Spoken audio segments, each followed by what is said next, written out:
D'abord vous remercier d'être venu, de remercier le Rav Koskas de m'avoir invité et que j'espère, Bézat Hachem, que l'association Kulanu elle se développe et que vous soyez, Bézat Hachem, tous heureux de faire partie de cette association et d'évoluer ensemble, Bézat Hachem. Alors, le thème qui a été choisi, c'est la communication. Alors, heureux qui communique, c'était le sujet qu'on a choisi, heureux qui communique. L'intérêt de comprendre en quoi c'est fondamental la communication, de communiquer entre nous, en quoi il y a on va retrouver ça dans nos vies professionnelles, dans notre vie de couple, dans notre vie parentale, dans votre relation parentale, dans votre relation avec Akadosh Baruch Hu également. Il y a un système qui est la communication, on va devoir communiquer, est-ce qu'on est outillé pour communiquer? Et on va essayer à travers des preuves qui sont dans la Torah, d'essayer d'expliquer ce principe et en quoi il est fondamental pour nous. Alors au départ, hein, déjà, vous sachiez que quand Akadosh Baruch Hu, au début de la création du monde, il crée le monde. Il crée donc tout l'univers. Imaginez-vous tout l'univers. Et dans cet univers entier, qui fait environ 13,7 milliards d'années-lumière, je ne sais pas si vous vous rendez compte de la surface, c'est-à-dire qu'une seconde, c'est 300 000 km à la seconde. Donc on est dans des millions, des milliards d'années-lumière, donc un monde gigantesque. Dans ce monde gigantesque, il a créé la Terre, et dans ce monde gigantesque, il a créé un seul homme sur la Terre. Voilà, il n'y avait qu'un seul homme. Alors c'est bizarre comme système. C'est pas comme si vous aviez employé quelqu'un avec une entreprise qui faisait des centaines de milliers d'hectares et il a un seul employé. Voilà, il a un seul employé. Ça paraît ridicule d'avoir créé tout ce monde pour une seule personne. Ça paraît gigantesque et énorme. Qu'est-ce que fait Hachem? Il crée tout ça, donc il crée les animaux, il crée la nature, il crée tout l'environnement. Et dit Hachem, Lotov Iyot Adam Levado. En français, ça veut dire, ça n'est pas bien que l'homme reste seul. Et à partir de ce moment, Hachem va créer la femme. Voilà. Donc on va créer la femme à partir de l'homme. Mais moi, ce qui m'intéresse, c'est pas ça. Ce qui m'intéresse, c'est l'otov. Ça n'est pas bien de rester seul. Voilà. C'est quoi le problème d'être seul? Le problème d'être seul, c'est qu'on est seul. Ça veut dire qu'on ne peut pas communiquer. Il fallait qu'on trouve un être. Adam Arishon a cherché dans l'univers, dans son univers, quelque chose qui pouvait lui permettre de communiquer. Il trouve rien. Rien qui lui permet d'échanger. Alors Hachem va lui créer sa femme. Comme c'est qu'on avait au départ créé un manque, parce que la communication est tellement fondamentale, parce qu'on devient par l'autre, il fallait créer un être différent, qui est ici un être féminin, pour lui permettre d'échanger, de pouvoir échanger, d'évoluer, de pouvoir s'adapter à la personne. Alors, ce qui m'intéresse, c'est le principe de base. L'otov yotevado, ça veut dire que ça n'est pas bien d'être seul, que lorsque vous êtes en conflit avec quelqu'un, lorsque vous avez du mal à communiquer, il faut surtout jamais être seul. Ça veut dire de penser qu'on a raison, de penser que l'autre n'a de sens que dans l'intérêt de soi. Au final, on est seul. Vous comprenez? Alors qu'il faut tout le temps qu'on soit deux. Alors, ici, dans la Torah, hein, c'est marqué dans un midrash, le midrash ramène ici comme ça, que lorsqu'Hachem, au départ de la création du monde, il a séparé les eaux. Vous savez que tout était que eau au départ, la terre était remplie d'eau. Il a séparé les eaux du ciel, le rakia, c'est-à-dire le firmament, et les eaux de la terre. Il a séparé les eaux. Il dit le midrash Rabbah que lorsqu'Hachem a séparé l'eau, Vayavdel, il a séparé Ben Maïm, la Maïm entre les eaux d'en haut, les eaux d'en bas, il a créé le conflit. Il a créé le conflit. Vous voyez que cette notion de conflit, c'est quoi le conflit? En fait, c'est que dans la nature déjà, il y a un conflit. Le fait que vous soyez vous-même, issu de quelque chose qui est un corps, vous avez un corps et à l'intérieur de vous-même, vous avez une neshama, il y a déjà un conflit en vous déjà. Parce qu'il y a quelque chose qui est antinomique. Vous avez un cerveau qui est de la viande et un cerveau qui pense. On a créé vous avez des réflexions extraordinaires, mais comment de la pensée, on peut créer de la pensée de la viande? Il y a des gens qui adorent la cervelle, ils mangent de la cervelle, c'est bon la cervelle. Mais ça, on peut réfléchir grâce à ça. Il y a des connexions électriques. D'où vient l'électricité? D'où vient l'électricité? Elle est où la batterie qui est dans le corps? La batterie électrique qui est dans le corps qui vous permet de penser. D'où elle est la batterie? Dans une voiture, vous avez une batterie. Vous démarrez, c'est pas de batterie, elle ne démarre pas la voiture. Mais qu'est-ce qui vous fait démarrer? Qu'est-ce qui vous fait vivre? Qu'est-ce qui vous fait exister? Qu'est-ce qui fait de vous des êtres qui arrivent à se mouvoir? Elle est où la batterie dans l'être humain? Faites des radios et essayez de trouver la batterie, cherchez. Il y a une batterie ou pas? Ben oui, il y a une neshama, l'énergie qui vient, elle vient de votre neshama. Mais quelque part, c'est incroyable parce que toutes les contradictions de l'homme, tout le conflit de l'être humain, quand des fois vous voyez que vous contredire dans la vie des petits, c'est bizarre, il se comporte comme ça, elle se comporte comme ça, c'est bizarre. D'où vient la normalité? D'où vient, on va dire, le fait d'accepter la contradiction? Parce que nous sommes notre contradiction. Vous avez un corps et vous avez une neshama. Vous avez un corps qui n'a de désir que de réaliser sa vie sur terre, et vous avez une neshama qui n'a de désir que de réaliser sa vie ailleurs. Et ce conflit, cette distension entre les deux êtres, par exemple, si je vous disais, Vous allez comprendre. Si je vous dis par exemple, voilà, allez, dimanche matin, on va pas faire la grasse matinée. On va venir faire la prière à la synagogue. À 5 h du matin. Qui c'est qui vient? Bon, pas grand monde. Maintenant, si je vous dis, voilà, c'est simple, je vous dis, allez, je vous donne 3 000 euros. 3 000 euros, celui qui vient, c'est 3 000 euros pour une heure de prière. Qu'est-ce qui vient? Levez la main, ceux qui veulent venir. 3 000 euros, qui vient? Un seul. 3 000 euros pour venir faire la prière. 3 000 euros, ça vous tente ou pas? Hein? Mais 500, tu viens? Ok. Maintenant, est-ce que ta prière, elle vaut plus ou moins que 500 euros? Hein? Pourquoi quand je t'ai dit, tu viens faire la prière dimanche matin à 5 h du matin, tu m'as dit non? Tu m'as dit, je sais pas, je vais voir, je vais réfléchir. Et quand je t'ai proposé de l'argent, tu m'as dit oui. Parce que la récompense, elle est directe. Hein? La récompense, Mais est-ce que ta prière, elle vaut plus que au moins que 500 euros? Alors pourquoi quand je te dis viens, mais ça vaut plus, tu vas venir même sans... Tu peux pas vendre ta prière pour 500 euros? Tu vois pourquoi c'est comme ça? Tu sais pourquoi? C'est contradictoire. Parce qu'en vérité, tu réagis avec ton corps. Tu comprends? Parce que la spiritualité n'a pas de sens. Elle n'est pas visible. Elle n'a pas d'apparence. Mais ça veut dire qu'on est... Tu vois la contradiction? D'un côté, ça paraît pas logique. Mais d'un autre côté, c'est logique parce qu'on a un corps et une neshama. Donc le véritable conflit de l'homme, en vérité, la séparation des êtres, c'est ça. Mais ça a démarré quand? Dit le Midrash Rabbah. Ça a démarré à partir du moment où on a séparé les os des os. Maintenant, ce qui t'intéresse, c'est qu'au début de la paracha, un peu avant dans le texte, c'est marqué qu'Hachem, il a séparé le jour de la nuit. Ouais. Il y avait de la lumière et de l'obscurité, il a séparé la lumière de l'obscurité, il a créé le jour et la nuit. Pourquoi cette séparation-là, du jour et de la nuit, elle ne crée pas de conflit? Mais le conflit a été créé dans un être qui est commun. Là, on a séparé l'eau. Mais quand on n'a pas de problème de conflit, quand on sépare la lumière de l'obscurité, pourquoi il n'y a pas de conflit dans la différence entre la lumière et l'obscurité? Il n'y a pas de conflit là-dedans. Parce que c'est clair que la lumière n'est pas l'obscurité, l'obscurité n'est pas la lumière. Donc on sait séparer les deux. Quand est-ce que va démarrer le conflit? Quand est-ce que va démarrer le problème de communiquer? C'est quand on va être commun. Les choses sont communes. On est des êtres humains. Il y a des petites différences, mais on a un ensemble commun qui s'appelle l'être humain. C'est pour ça qu'on voit ça va engendrer du racisme, ça va engendrer des différences, ça peut engendrer de la haine, parce qu'on est pareil. On est des êtres humains. Pourquoi l'autre il est mieux que moi? Pourquoi elle est plus belle que moi? Pourquoi? Ces différences-là, cette question posée va créer de la différence. Cette différence, ça va créer un conflit. Parce qu'on n'est pas en conflit avec des animaux. On n'est pas en conflit. Si quelqu'un il est devenu président de la République, je n'ai pas de conflit avec ça. Parce que je sais que je ne pourrai jamais être président de la République, je n'ai pas de conflit dans ce qui ne me ressemble pas. Par contre, j'ai un problème lorsque c'est commun. C'est pour ça que la Torah dit clairement que les os, on a séparé les os qui sont des éléments communs. Là, il y a un problème. Donc ça veut dire que vous allez commencer à réfléchir qu'au niveau de la communication entre nous, ouais, il va y avoir un désir de s'associer à ce qui nous ressemble et un problème de s'associer avec ce qui nous ressemble aussi. Alors d'où ça sort ce problème? Alors, depuis le début de la création du monde, c'est un problème qui est déjà ancestral à la création. Déjà, le problème du conflit, de la relation, de la communication, ça démarre depuis ce moment-là. Ensuite, c'est marqué dans la Torah que lorsque Hachem a créé la lumière, vous voyez, parce que c'est marqué que le 4e jour de la création du monde, Hachem a créé la lumière. Ouais, deux méhorot en fait, deux méhorot. La lumière, pardon, le premier jour, mais les méhorot, les fameux luminaires, il a créé deux grands luminaires, dit la Torah, Shne méhorot agdolim. Un grand luminaire qui régnait le jour, qui est le soleil, et un grand luminaire qui régnait la nuit.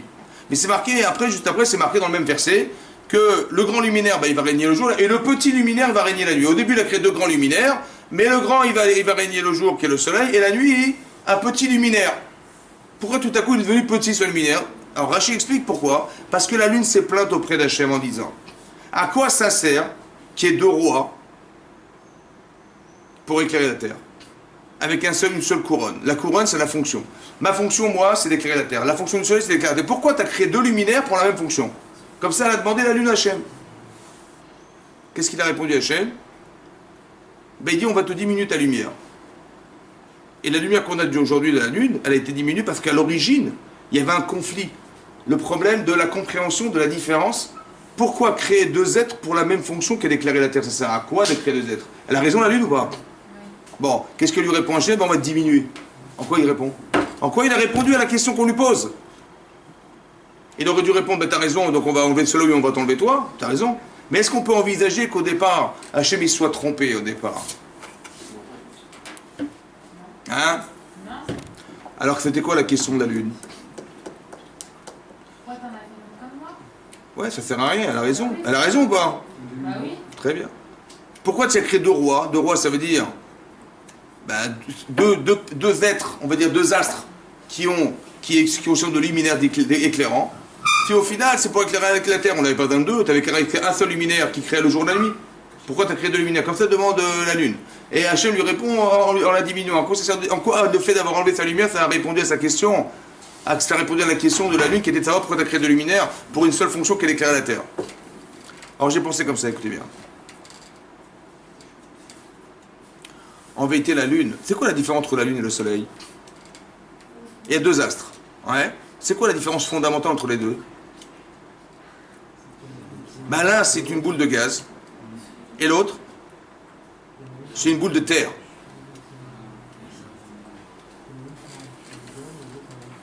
Il y a un émetteur de lumière, qui est le Soleil, et il y a un réflecteur de lumière, qui est la Lune.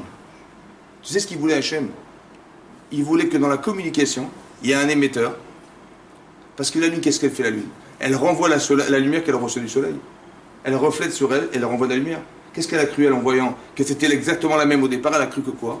Que sa lumière venait d'elle. Oh, tu t'es trompé, ma chérie. La lumière ne vient pas de toi. Tu n'es que le reflet de l'autre. Hachem, qu'est-ce qu'il voulait, Hachem? Il voulait lui expliquer pourquoi j'ai créé deux luminaires. Parce qu'il faut qu'il y ait un influent, quelqu'un qui influe sur l'autre, et l'autre qui soit réceptacle, qui soit le réceptacle de l'influence de l'autre. Aujourd'hui, vous êtes des jeunes, vous avez des profs, vous avez des parents. Demain, vous serez des profs, vous serez des parents. Vous serez des chefs d'entreprise. Donc demain, vous deviendrez des luminaires. Mais au départ, pour communiquer, il faut être d'accord que l'autre existe. Il faut être d'accord que la capacité que j'ai d'exister, c'est de comprendre la fonction de l'autre. La véritable problématique dans le conflit, vous savez pourquoi il y a des conflits? Parce que je n'ai pas compris. J'ai cru que ma fonction était celle de l'autre, mais tu n'as rien compris. C'est pas ça ta fonction. Ta fonction, c'est pas d'éclairer la terre. Ta fonction, c'est de refléter de la lumière. Donc dès l'instant où j'ai compris, ah pardon, je n'avais pas compris. Mais dès l'instant où j'ai compris que ma fonction n'est pas celle de l'autre, est-ce que je suis en conflit? Dans ma communication à l'autre, quand j'ai compris que le soleil produit de la lumière et moi je ne fais que refléter la lumière, est-ce que je suis en conflit avec le soleil? Non. Donc c'est quoi la solution du conflit? C'est quoi? C'est quoi la solution de la communication qui nous permet d'évoluer? C'est comprendre fondamentalement la différence qui existe entre nous.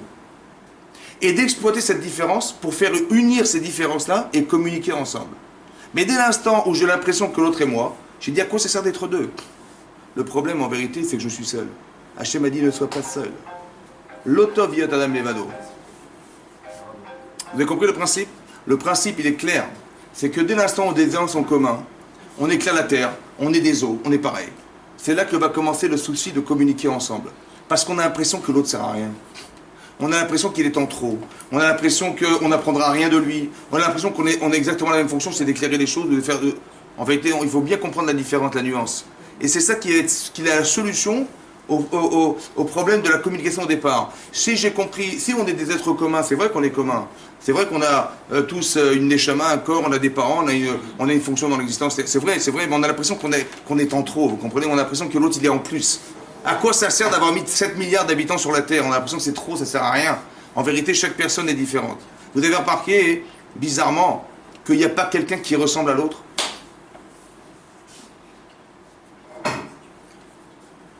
Que quand Hachem il crée le monde, il crée qu'un seul homme sur la terre, c'est pas bizarre ça? Si tu veux communiquer ou tu veux créer des choses, créer 100 millions de personnes, voilà, tu crées 100 millions, tu les mets sur la terre et on démarre un projet qui a un sens. Mais de mettre un seul homme sur la terre, ça a un sens pour vous ça? Ça a un sens de mettre un seul homme sur la terre, qu'est-ce que ça voulait dire? Un seul homme dans l'univers, qu'est-ce que ça veut dire? Qu'est-ce que c'est que la terre dans l'univers? C'est quoi la terre dans l'univers? C'est quoi la terre dans l'univers? La terre dans l'univers, c'est quoi? Hein? Un grain de sable. Et encore? Mais qu'est-ce que c'est qu'un homme sur la terre dans l'univers alors? Hein? C'est infiniment rien. Combien elle mesure la neshama?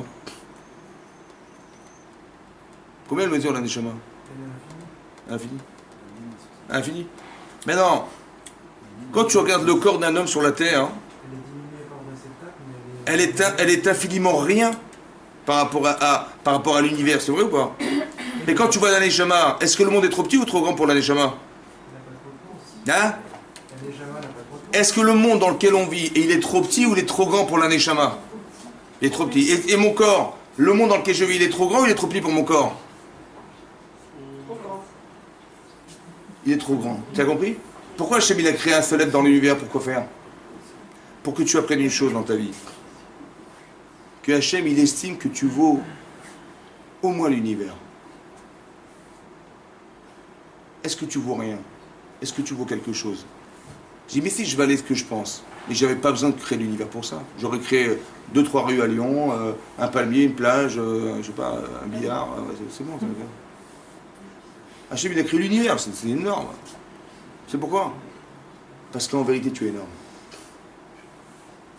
Pars du principe que tu es énorme.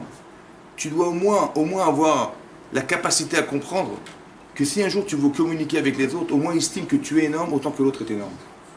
Tu sais pourquoi? Parce que c'était fou de créer un seul être dans l'univers. Il faut que tu comprennes un jour que tu dois mériter d'être cet homme. Au départ, quand Hachem il crée l'homme dans l'univers, tout seul, il a voulu dire, ne sous-estime pas ce que tu es. Parce que tout ce que j'ai créé, c'est pour toi. Ça veut dire qu'on a la capacité à exister dans un monde aussi énorme. Est-ce que vous comprenez que dorénavant, la chance que nous avons, et la chance que vous avez, que nous avons tous, elle est énormissime. Pourquoi? Il y a combien de juifs sur la Terre? Il y a combien de juifs sur la Terre? Hein? 12 millions? 12, 14. Il y a combien d'habitants sur la Terre? 7 milliards. Qui c'est qui veut diviser 12 millions par 7 milliards? Hein? 0,2%. Combien? 0,2%. 0, combien? Alors regarde, c'est 0. 0. Tu entends pas? C'est 0, virgule. Et on fait du bruit. 0, 0,2%. C'est 0, virgule. C'est 2 millièmes. C'est plus que les autres. Mais vous êtes juif, on a tiré au sort, vous êtes juif. Vous êtes juif. Mais vous avez vu, c'est pire que l'auto, ça. Vous avez mis 7 milliards de boules, hein, 7 milliards de boules, et Hachem il a mis la main dedans, et hop, il a tiré, comment tu t'appelles? Hein, Johan, il a pris Johan, voilà Johan. 7 milliards, tu fais partie des 15, des 14 millions de juifs. On a tiré la boule, t'as gagné de l'auto. Hein? T'as de la chance ou pas? Ok. Hachem il t'a choisi, dans sa liste il y avait ton nom. Mais non, c'est pas que tu es juif, comme ça. C'est d'expliquer comme ça. On est juif, mais un jour on a reçu la Torah. Qu'est-ce que ça a changé pour nous? Ça a changé comme ça. Vous savez, c'est marqué, dans la paracha de Bereshit, c'est marqué comme ça. Le 6e jour de la création du monde, il y a marqué, contrairement aux autres jours de la création, c'est marqué Yom Rishon, le premier jour, Yom Sheni, le deuxième, Yom Shlishi, le troisième, Yom Revi, le quatrième, Yom Hamishi, le cinquième. Il y a marqué Yom Hashishi. Le 6e. Le 6e, c'est quoi le 6e? Alors Rachid et ramène le Midrash, il explique comme ça. Que le 6e, ça fait allusion au 6 Sivan. Le 6 Sivan, c'est le jour du don de la Torah. Le jour où on a entendu les 10 commandements. Hachem, il a dit comme ça. Comme ça, la Gemara dit dans Shabbat, et comme ça, Rachid ramène. Hachem, il a dit à la création du monde. Un jour, le 6e jour, les Israël vont accepter la Torah. S'ils l'acceptent, vous continuerez à vivre. Et s'ils la refusent, le monde, il retournera à l'étohu bohu. Tout cet univers, il explose. Pourquoi? Parce que quel intérêt d'avoir créé tout ça si les Israël n'acceptent pas la Torah? Indirectement, ça veut dire que quand vous faites des mitzvot, c'est vous qui permettez à la terre de tourner.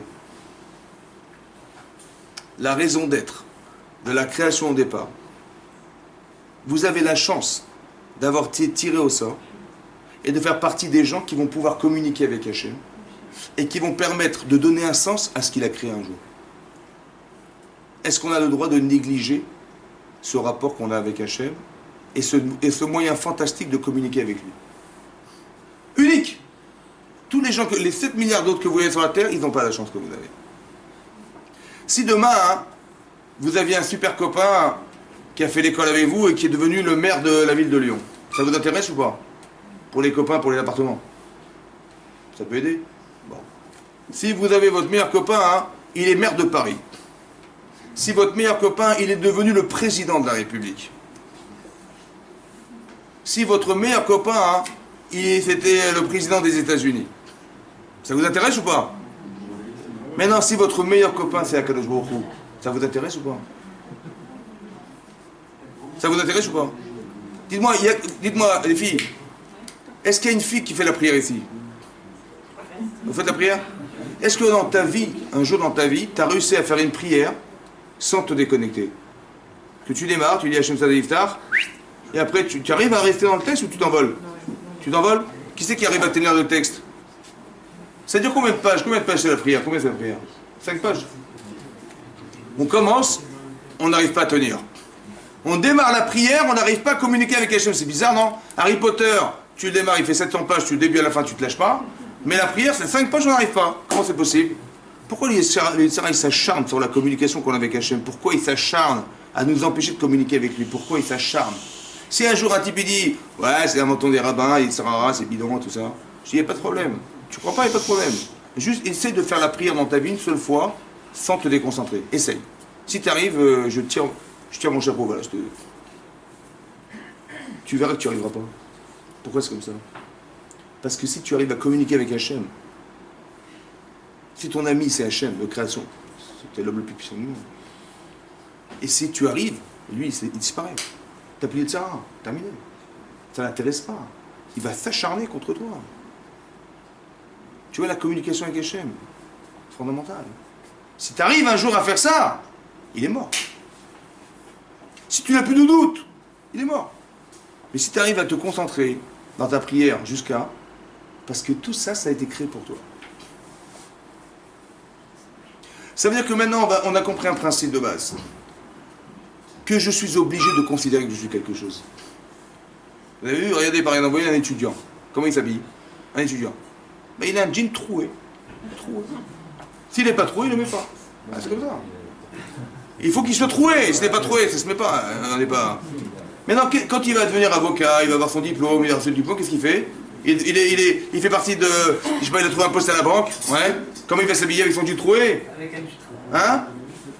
Avec un costard, sa cravate, il va venir à boulot. Si je sais pas, vous, hier, tu avais le jean troué, aujourd'hui, tu n'as plus de jean. Qu'est-ce qui s'est passé? Je dis, bah, attends, je suis en entreprise. Mais pourquoi aujourd'hui tu te considères alors qu'avant tu ne te considérais pas? On a réussi à faire que la mode, ouais, le type, on l'a rendu un clochard, carrément, le type clochard, quoi. Et le type, s'il n'est pas un clochard, il sort pas dans la rue. La communication, c'est fou. Et coup à coup, le type, il a son diplôme, il change de costume, il change de façon de vivre. Mais pourquoi? Parce que tu es devenu important. Pourquoi tu as besoin d'attendre dans ta vie d'avoir des diplômes et de réussir ta vie professionnelle pour commencer à t'habiller différemment? J'ai pas compris. Quand tu vois rien dans ta vie, tu vois rien.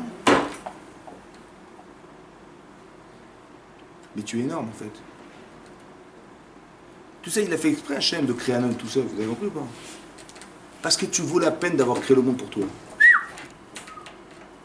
Tu vaux la peine. C'est ça que ça veut dire. Après, qu'un homme puisse exister seul, c'est pas possible. Pourquoi? Parce qu'on existe par les autres. Nous, on croit que l'indépendance, c'est d'être seul. Tu vois? Mais en vérité, vous allez comprendre que d'arriver à un niveau d'indépendance, ça passe forcément par les autres. Parce qu'un jour, tu as été à l'école, et s'il n'y avait pas l'école, tu ne serais pas venu. Un jour, tu as dû apprendre la Torah, si tu n'avais pas un rav, tu n'aurais jamais pu apprendre. Un jour, tu t'es marié, si tu n'avais pas ta femme, tu ne serais pas marié. Et si tu n'avais pas eu des enfants, tu ne serais pas père. Et si tu n'avais pas eu des petits-enfants, tu ne serais pas grand-père. Donc on existe par les autres. Il y a une grande erreur de croire que l'indépendance, c'est d'exister par soi-même en soi. Le produit de la communication fait de nous des êtres indépendants. Maintenant que tu as une formation, donc tu dépendais de ton maître, tu dépendais de ton professeur, tu dépendais de ta formation, maintenant tu as des compétences. Et plus tu crées des liens, et plus tu deviens compétent. Plus tu communiques, plus tu deviens compétent. Et la communication te permet d'évoluer. Et là, tu atteins un niveau d'indépendance. L'erreur fondamentale, c'est de croire qu'on est indépendant sur les autres. C'est pas vrai. L'otov yot adam levado. Ça n'est pas bien d'être seul. Mais quand on croit qu'on a raison, au final, on est seul. Il faut comprendre derrière tout ça qu'il y avait quelque chose de très fort à comprendre au départ. Vous avez compris que lorsque, finalement, on est en conflit avec quelqu'un et qu'on a du mal à communiquer parce qu'on est trop timide, parce qu'on n'a pas de personnalité, parce qu'on n'a rien à dire, parce qu'au final on est seul, on n'est rien, on est vide. Il faut absolument comprendre derrière tout ça qu'il faut savoir au départ qu'on est quelque chose. Et quand on a cette forme d'importance de soi, on n'a pas le droit de se négliger. parce qu'on doit communiquer, on représente quelque chose d'énorme. Et ça, on a le droit de le valoriser. Donc ça, c'était en rapport avec le principe de, au départ, qui est la communion entre, au départ, Hachem et toi, et aussi de comprendre qu'au départ, Akadosh Baruch Hu, il voulait qu'on soit dans la communication, qu'on puisse évoluer avec un être différent de soi. Par exemple, les conflits qu'il peut y avoir dans les couples. Ouais. Entre un garçon et une fille, comment ça se passe? Au début, c'est super. Après, les gens, quand ils se marient, commencent à avoir ce qu'on appelle le chambé de la paix des ménages. Ouais. Pourquoi il y a des conflits? Pourquoi il y a des conflits? Et pourquoi ça ne se solutionne pas des fois? Pourquoi? Alors, je vais vous expliquer au départ. Pour comprendre le problème du couple au départ, je pense que c'est intéressant tout le temps dans la Torah de voir l'origine. Où est-ce que dans la Torah, on parle de ces sujets au départ? Après, c'est décanté, mais au départ, il y a tout au départ. C'est comme un embryon, il y a tout dedans, ça va? Après, il va grandir, il va se développer, mais tout est dans la source. Alors, vous allez comprendre qu'au départ de la création, qu'est-ce qui se passe? Hachem, il va créer une femme à partir de l'homme. Mais les mots utilisés dans la Torah sont très importants, parce que c'est là qu'on va voir la nature des personnes. C'est marqué dans la Torah que lorsque Hachem, il a dit à Adam Arishon, il a dit à Adam, voilà, écoute, j'ai créé le monde, tu peux manger de tous les fruits qui existent, tout ce qui est sur la terre tu peux consommer, sauf un arbre. Le Etz Hadat Tovara, l'arbre de la connaissance du bien et du mal. Il faut partir du principe que le côté péjoratif du bien et relationnel du mal, c'est une notion que nous vivons, mais eux que ne vivent pas Adam et Chava. Chez eux, ça n'existe pas le bien. Il n'y a pas ce côté émotionnel du bien et du mal. Il y avait le vrai et le faux. Je sais que c'est vrai, je sais que c'est faux, mais je n'ai pas d'émotion, je ne ressens rien, ça va? Mais dans cet arbre-là, il y avait la connaissance du bien et du mal. Qu'est-ce qui s'est passé? Dit la Torah, le Nachash, le serpent, il a tenté Chava en lui disant, voilà, cet arbre, tu vas le manger, mais en le mangeant, tu verras que d'abord, il est Tov, il est Nechmad, et il est Naïm. Des termes émotionnels. Et elle était attirée, elle, par ce qui est beau à voir, par ce qui est agréable à voir. Ouais. Qu'est-ce qui pourrait lui permettre d'atteindre quelque chose qui fait que le Satan dit, si vous allez manger cet arbre-là, vous allez devenir des gens capables de créer des mondes comme Hachem, il crée des mondes. C'était tentant. Elle a été touchée par cet émotionnel. Elle a été tentée, elle a craqué, elle a mangé du Etz Hadat. Mais qu'est-ce qu'elle a fait après? Elle a donné à son mari, à Adam. Pourquoi, dit la Torah? Elle a consommé et elle a donné à son mari. Dit Rashi pourquoi? Parce que, et ça fait partie de la nature féminine, il faut bien comprendre, je vous donne des principes, après on va réfléchir. C'est marqué là-bas qu'elle a donné, pourquoi elle a donné à son mari? Parce qu'elle a dit, mais moi je sais que je vais mourir. Je ne sais pas quand je vais mourir. Mais mon mari, il ne va pas mourir. Et on va être obligé de reconstituer une femme pour que le monde continue à vivre. Alors il ne faut pas que mon mari vive. Elle lui a donné du Etz Hadat. Ça va? Et il faut qu'il meure avec moi. C'est ce qu'elle a dit. Elle a dit, je ne vais pas... Elle ne voulait pas se retrouver seule, mais le mauvais côté de la solitude. Et donc elle a dit, je vais donner à mon mari à manger, et de façon à ce que je ne souffre pas de cette différence, et que je ne souffre pas du fait que mon mari va épouser une autre femme que moi. Donc elle était jalouse. Il y avait une partie égoïste dans sa relation à son mari, et donc elle est capable de lui donner à manger pour qu'il meure avec elle. Vous avez compris? Ok. Maintenant, quand Hachem il a vu qu'ils avaient consommé du Etz Hadat Tovara, il a dit à Adam, pourquoi tu as mangé du fruit de la connaissance du bien et du mal? Il a dit, mais c'est la femme que tu m'as donnée qui m'a tenté. Va au chal et je mangerai. Et là-bas, les Khalim d'expliquer que si demain elle revient, elle me retente encore, je remangerai encore. Incroyable. Alors qu'Hachem leur a téléphoné en disant de ne toucher à rien. Ils ont été capables de transgresser la volonté d'Hachem. Et il a dit à Adam que si elle revenait demain me reproposer, j'accepterai. Va au chal au futur, je remangerai. Qu'est-ce qu'il a dit Hachem? Il s'est adressé au serpent, il s'est adressé, dans la communication, il s'est adressé à la femme et à l'homme. À la femme, qu'est-ce qu'il a dit? Qu'est-ce qu'il a dit à la femme? Vous vous rappelez ce qu'il a dit ou pas? Alors je vais vous lire ce qu'il a dit, on va essayer de comprendre ensemble. Voilà. El Aïcha Amar, à la femme il a dit, Arba arbe etzboner. Multiplier, tu multiplieras ta souffrance. Alors Rachid expliquait c'est quoi la souffrance? C'est le fait d'éduquer ses enfants. C'est dur d'éduquer ses enfants. Ça fait partie d'une souffrance de femme au départ de la création. Et Roner, dans ta grossesse, ça va être difficile. Ouais, tu as une grossesse qui va être compliquée. Au début, avant qu'elle faute, Rava, elle tombait enceinte le jour où elle a couché. Et là, il y a une gestation de 9 mois, avec les vomissements, et les nausées, et les machins. Cette problématique-là, elle vient de là. Ouais, c'est bonheur. Et après, marqué, Etsem tel dibanim, et dans la souffrance, tu accoucheras. C'est douloureux l'accouchement. Donc, elle va avoir du mal à éduquer ses enfants. C'est dur. 2, la grossesse compliquée. 3, l'accouchement dans la douleur. En quoi le fait de souffrir, c'est réparateur de sa problématique au départ? Vous avez compris quelque chose là-dedans ou quoi? Hein? Vous avez compris quoi? Réparateur. Est-ce qu'Hachem il punit? Est-ce qu'Hachem il punit les gens? Hein? Hein, il punit Hachem? Il punit Hachem ou pas? C'est sûr? Alors il fait quoi là? Hein? C'est-à-dire, ouais, la femme, l'accouchement, c'est hyper douloureux. Ouais. En quoi c'est réparateur de son problème personnel? En quoi c'est réparateur? En quoi ça va la faire réfléchir, madame, qu'elle a fait une erreur d'avoir de la manger à son mari? Hein? Comment? Il a puni Moshe. Il a mort dans d'Israël parce qu'il a... Est-ce que c'est une punition? Quelqu'un qui n'a pas eu la capacité d'atteindre quelque chose, est-ce qu'il est puni? Quelqu'un, il n'a pas travaillé, il n'a pas bien travaillé, il n'a pas bien révisé, machin, il a raté le bac, il a raté ses examens. Et le pauvre, il a été puni. Le type, il a raté, il n'a pas bien révisé, l'erreur de la... On est puni par ses erreurs, tu comprends? Hachem, il punit personne. Mais en quoi le fait d'accoucher dans la douleur, c'est réparateur de la problématique que Chava elle a eu de donner à manger à son mari? Quel rapport? Hein? Tu as compris? C'est mon troisième langue, Kind. Alors écoute-moi bien. Regarde la logique, écoute-moi bien. Pourquoi elle a donné à manger à son mari? Pourquoi elle a donné à manger à son mari? Hein? D'accord. Mais pourquoi elle l'a tué?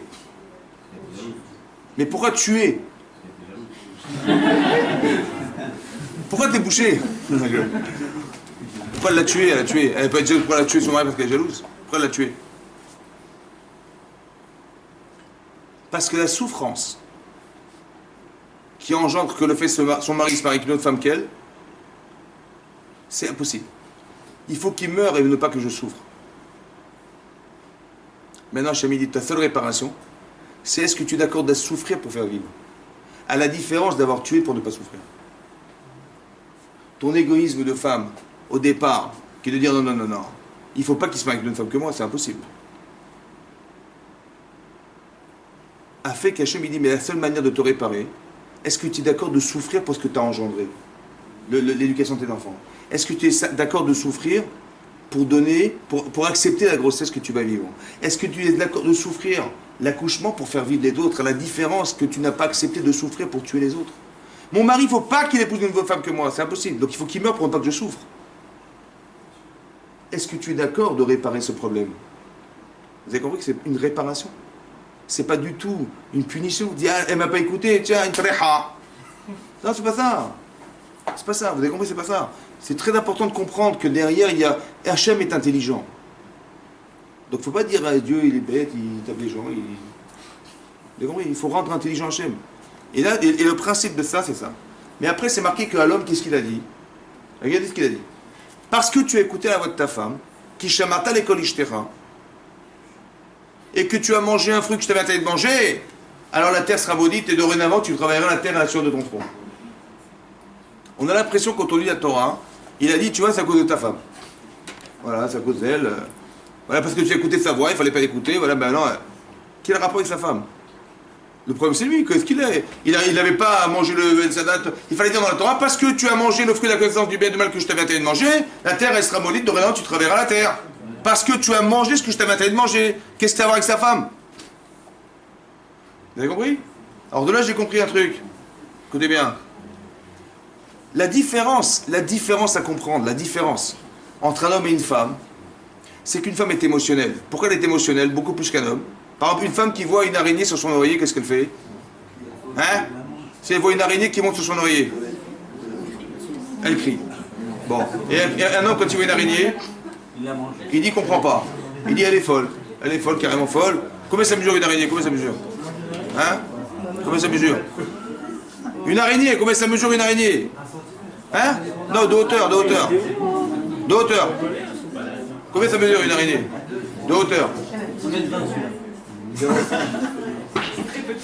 De hauteur, une araignée. 5 mm. Et de largeur, combien de diamètre? Bon, une femme avec son pied, elle ne veut pas l'écraser, non? Ah ben non.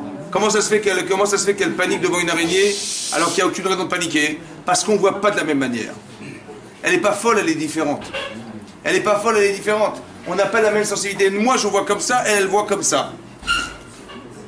Maintenant, est-ce que j'accepte la différence ou j'accepte pas la différence? La femme, elle a vu que c'était beau à voir. Elle a vu que c'était agréable. Elle est attirée par sa nature. Vous comprenez? Il y a des choses qui l'attirent parce qu'elle est de nature. Pourquoi c'est comme ça? Vous savez pourquoi c'est comme ça? Parce que l'homme a été créé de la terre. Adama, c'est de la terre. Mais la femme n'a pas créé de la terre. Elle a été créée de l'homme. C'est-à-dire qu'on avait déjà créé un être finalisé, qui avait une neshama, qui avait une sensibilité, et on a créé la femme à partir de l'homme. Donc la femme, elle a un avantage énorme, elle est sensible.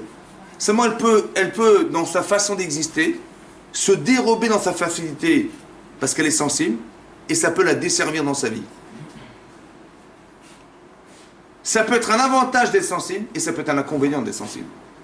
Ça peut être un désavantage parce que tu vois, tu es attiré par des choses. Maintenant, est-ce que son mari, il est sensible comme elle? Non. Tu vois, Kishamata et Kolishterra. En vérité, ton rôle, puisque tu n'es pas sensible quand même, tu es plus rationnel, on va dire, quelque part. Alors tu aurais dû dire à ta femme, là tu vas trop loin. Mais parce que tu as été d'accord de l'écouter, ça veut dire que la différence que j'ai créée au départ, dit Hachem, dans la communication, c'est de comprendre que ta femme, elle va t'aider à être sensible. Parce qu'elle va sentir des choses que tu ne verras jamais de ta vie. Mais d'un autre côté, elle peut être victime de sa sensibilité. Mais toi, tu peux ne pas voir, mais tu peux aussi relativiser la relation à l'autre, parce que tu sais que elle s'est gourée. Elle a quand même consommé quelque chose qu'on lui avait interdit de manger. Vous comprenez ou pas? Donc dans la communication, qu'est-ce que tu fais? Tu exploites ce que tu es pour aider ta femme ou la personne qui est en face de toi, qui est dans une forme de déchéance personnelle. Vous comprenez? C'est ça qu'Hachem il a dit. Parce que tu écoutais la voix de ta femme, ton erreur, c'est quoi ton erreur? Tu aurais pu l'aider. Pourquoi tu l'as écouté? Tu aurais dû dire, dis stop. Là, tu vas trop loin. Et tu n'as pas joué ce rôle de mari. Tu n'as pas joué le rôle communicant de celui qui est capable de corriger la personne qui est en face de toi alors qu'elle est victime de son émotion. Vous comprenez ça? C'est ça qu'Hachem il a dit. Parce que tu as écouté la voix de ta femme, tu n'es pas femme, toi. Donc tu aurais été en tant qu'homme de redire à ta femme, écoute, là tu vas trop loin. Là, ce que tu me proposes de faire est contraire à ce qu'Hachem doit te proposer. Mais tu dis, mais c'est tentant, c'est vrai. Tu as raison, c'est tentant. Mais tu vois, mec, que tu vas contre une volonté.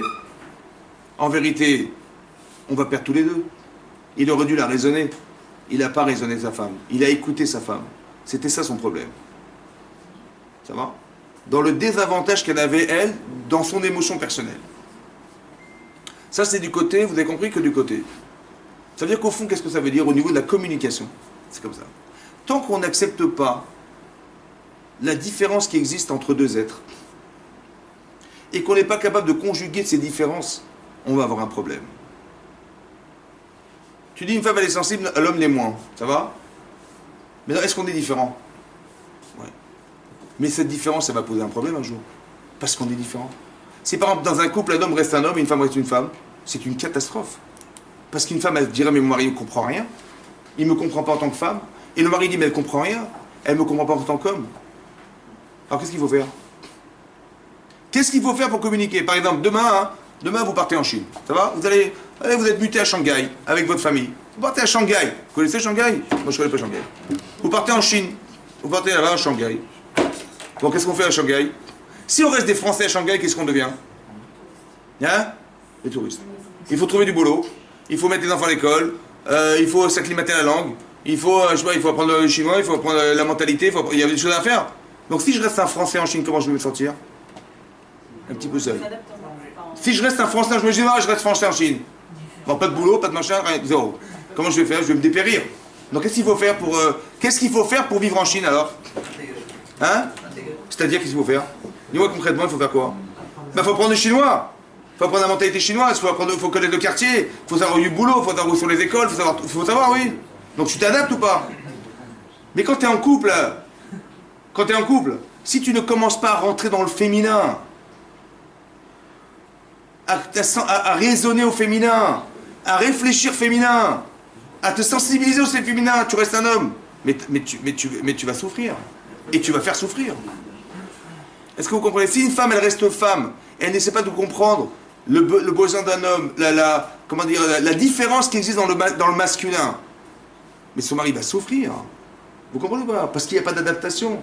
Donc si Hachem il a créé des êtres séparés différents, encore une fois, mais qui sont de même nature, c'est qu'en vérité, au fond, la mitzvah, c'est d'arriver à devenir cet être masculin-féminin. Comme c'est marqué dans la Torah. Vaïvra Elohim et Adam. Hachem a créé l'homme. Betselem Elohim Baraoto, à son image. Rachid expliquait que si vous avez un cerveau pour réfléchir et pour analyser, c'est en ça qu'on est à l'image d'Hachem. Parce qu'Hachem pense, et vous êtes d'être pensant, masculin, féminin. C'est à ça qu'on est à l'image d'Hachem. Et après il est marqué Zachar ou Nekeva Baraotam. Mâle et femelle, il les a créés. Mais non, il a créé un homme tout seul, a priori. Pourquoi il a marqué mâle et femelle? Parce qu'il faut comprendre comme ça. Dans chaque homme, il y a une femme potentielle. Dans chaque femme, il y a un homme potentiel. Quand vous faites le choix d'une femme, tu dis, mais c'est elle, ma femme, c'est elle que je vais épouser. Mais d'où tu sais? Peut-être dans 20 ans, elle va te rendre malade. D'où tu sais que c'est elle? Parce qu'au fond, cette femme, tu la portes en toi. Et ce mari-là, c'est lui ton mari. D'où tu sais? Parce que tu le sens. Maintenant, qu'est-ce qu'il faut faire? Si je reste femme, et je n'arrive pas à introduire en moi cette capacité à aussi être homme, ça veut dire quoi? M'adapter au masculin, réfléchir masculin, ben il y a un problème, je ne serai pas un couple. Et si je suis un homme, et je ne comprends pas le féminin, en général, et ma femme en particulier, je ne la comprends pas, on ne va pas s'entendre. Vous avez compris ou pas? Parce que c'est comme si qu'on vivait à Shanghai. Elle est complètement différente de moi, je suis différent, je ne suis pas une femme. Mais si je n'arrive pas à comprendre le féminin, je n'arrive pas à m'adapter à la notion du féminin, comment on va communiquer un jour? On va être en conflit évidemment. C'est comme ça qu'un type me parle chinois, je comprends rien, j'ai envie de casser la figure. Il parle chinois, je ne comprends rien. Vous avez compris ça? C'est-à-dire que dans la communication au départ, on a créé des êtres séparés pour que justement on arrive à communiquer et devenir l'autre. On va s'enrichir par l'autre. En quoi on va s'enrichir? Voilà. Qu'est-ce qui a l'intérêt? Un homme, ouais. Qu'est-ce qu'il va gagner d'avoir une femme à la maison?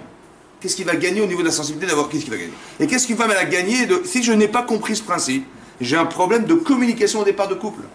Évidemment. J'ai choisi de me marier et de jouer parce qu'il faut avoir des enfants, il faut avoir un foyer comme tout le monde. C'est ça, c'est tout, basta. Ben non. Faut que tu comprennes que ça va plus loin que ça. Qu'est-ce que tu gagnes? Voilà. Alors écoutez bien. Sarah, dans la Torah, Sarah Imenu, elle n'avait pas d'enfant. C'était une femme stérile. Ils sont arrivés en Israël. Et au bout de 10 ans, dit la Torah, après 10 ans d'avoir vécu en Israël, elle a vu qu'elle n'avait toujours pas d'enfant. Elle a dit, même le shroud d'Israël n'a pas suffi. On n'arrive pas à engendrer avec mon mari. Qu'est-ce qu'elle a fait, Sarah? Elle a fait un truc incroyable. Elle a dit, j'ai ma servante. C'est quoi ma servante? C'est pas sa femme de ménage. Hein.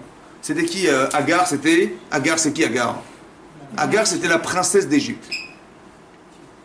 Quand ils sont partis en Égypte, Abraham et Sarah, après qu'il y avait la famine en Israël, ils ont été là-bas, ils ont été reçus par Paro. Et il a vu qui était Abraham et qui était Sarah. Il a dit à sa fille, mais tu n'as rien à faire chez moi. Je préfère que tu sois une servante, une étudiante chez Abraham et Sarah, que tu sois une gvirta, une princesse en Égypte. Tellement il a été impressionné par ce couple. Et donc Sarah, elle a pris sous sa tutelle, elle a pris Agar, qui était sa meilleure élève. Et quand elle a vu qu'elle n'avait pas d'enfant, qu'est-ce qu'elle a dit? Un truc incroyable. Elle a dit à son mari, tu vas te marier avec ma meilleure élève, et peut-être qu'on construira par elle quelque chose. Peut-être je construirai par elle. Mais non, est-ce qu'elle a fait, c'est féminin ou pas? Est-ce qu'une femme elle a un problème de couple avec son mari, elle n'a pas d'enfant, elle dit bah écoute, il n'y a pas de problème, je vais trouver ma copine. Hein? C'est féminin ou pas ça? C'est quoi ce comportement là? Elle a dit voilà, j'ai trouvé la servante, et peut-être qu'on construira un ou deux, trois, hein? Ou là, qu'est-ce qu'elle a dit? Ah peut-être, écoutez-moi bien. Chava, qu'est-ce qu'elle a fait pour ne pas que son mari épouse une autre femme qu'elle? Elle l'a flingué. Elle a dit, tu sais pourquoi on n'a pas d'enfant? Peut-être que mon problème, c'est le problème de Chava. Et que la solution, c'est qu'on va construire une triangulaire, ce que Chava a refusé. Dans la communication, ça veut dire que peut-être mon problème en vérité, c'est que j'ai cru qu'on devait être deux. Mais peut-être que mon problème de fond, je porte Chava en moi. Peut-être que mon problème, c'est de solutionner le problème de Chava. Je vais accepter qu'on soit trois. C'est-à-dire qu'il y a une triangulaire et peut-être je construirai par elle. Ça veut dire quoi construire par elle? Ça veut dire qu'à trois. Dit la Torah après, elle va effectivement tomber enceinte, Agar. Mais il y a un problème qui va se créer entre eux, c'est quoi? C'est qu'Agar, elle va se vanter d'être tombée enceinte et elle va dire au final, c'est qui la tzadékette? Si c'était Sarah, ma maîtresse, elle aurait dû avoir des enfants depuis longtemps. Mais Hachem, il m'a donné à moi des enfants, donc c'est qui la tzadékette? C'est moi la tzadékette, c'est moi. Elle s'est vantée.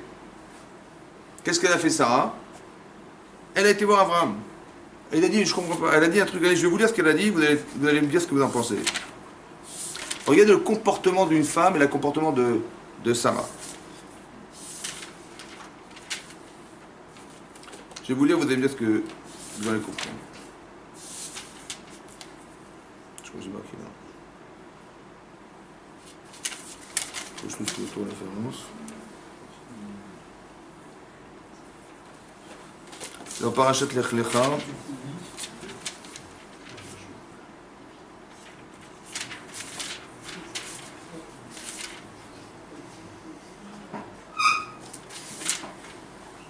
Voilà. C'est marqué comme ça. Donc elle s'est vantée à garde devant Sarah, hein, et ça a déplu à Sarah, comment elle a osé avoir l'audace de se moquer de moi. Voilà. Il est marqué Vatomer Sarah et Abraham. Et donc Sarah, elle a été voir Abraham. Et elle lui dit comme ça, Hamasi Alecha. Hamas. C'est quoi le Hamas? Le Hezbollah. Le Hamas. Organisation terroriste. Exactement. Donc il dit Hamasi. Hamasi, le Hamas, c'est soit la violence, soit l'injustice, soit le vol. Ouais, quand il est marqué Vatimale Aretz Hamas, la terre était pleine de vols à l'époque du déluge. Mais elle a dit Hamasi Alecha. Anochi natati shifrati bechetrer, je t'ai donné ma servante dans ton sein. Vatere qui arata, elle a vu qu'elle est tombée enceinte. Vaikal be'enea, je suis devenu légère à ses yeux. Hachem ishpot beni obencha. Hachem il jugera entre toi et moi. Elle est virulente là. Hein? Elle dit, ah, elle commence à s'énerver, elle dit, que ça veut dire? Elle s'est vantée devant toi et tu ne dis rien. Ouais? Et elle a dit, Hachem ishpot beni, Hachem il jugera entre toi et moi. C'est-à-dire qu'elle a été vexée de ce qui s'est passé ou pas. Mais qu'est-ce qu'elle a à voir avec Abraham? Qu'est-ce qu'il a fait Abraham? Allez, écoutez ce que dit Rashi.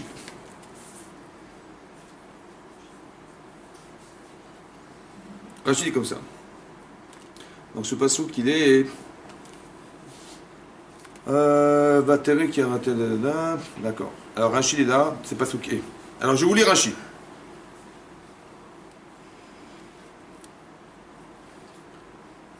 Où est-ce qu'il est Rashi? Ah, ouais, je ne le trouve